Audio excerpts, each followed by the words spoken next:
उपवासासाठी, नैवेद्यासाठी किंवा एरवी सुद्धा करून खायसाठी गोड पदार्थ हवाय, झटपट होणारा, सोपा, पौष्टिक, कोणीही सहज करू शकेल असा पदार्थ तुम्हाला हवाय का?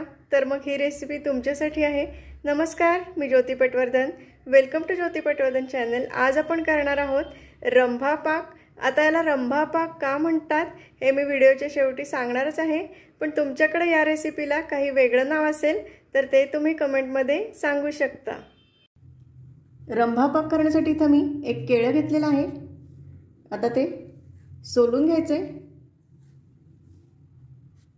केळं अगदी कच्चं पण नाहीये आणि अगदी अति पिकलेलं पण नाहीये, त्याचे असे आता काप करून घेतोय अशा पद्धतीने।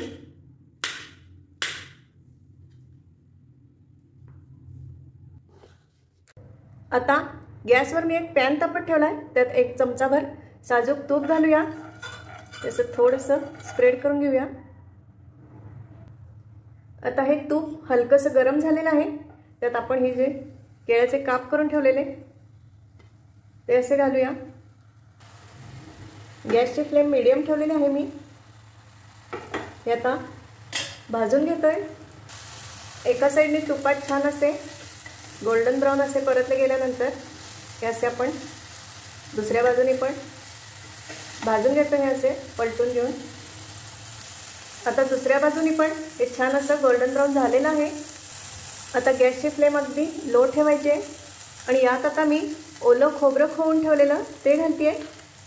खोलेलं ओलं खोबरं 4 चमचे घालतेय मी। खोबऱ्याचं प्रमाण तुम्ही तुमच्या अंदाजानुसार कमी जास्त करू शकता।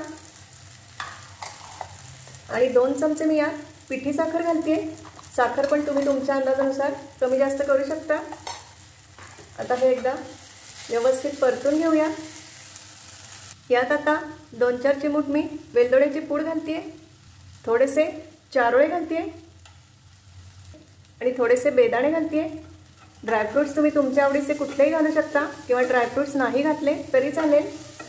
आता हे थोडंसं परतून घेतोय। अगदी एखादा मिनिट हे सगळं परतून घेतलं। आता आपण गॅस बंद करतोय। आता हा रंभा पाक सर्व करूया। साधी, सोपी, झटपट आणि तितकीच टेस्टी स्वीट डिश रंभा पाक। संस्कृतमध्ये केळ्याला रंभा म्हणतात, रंभा फल म्हणून रंभा पाक। आय होप की तुम्हाला हा व्हिडिओ आवडला असेल। धन्यवाद।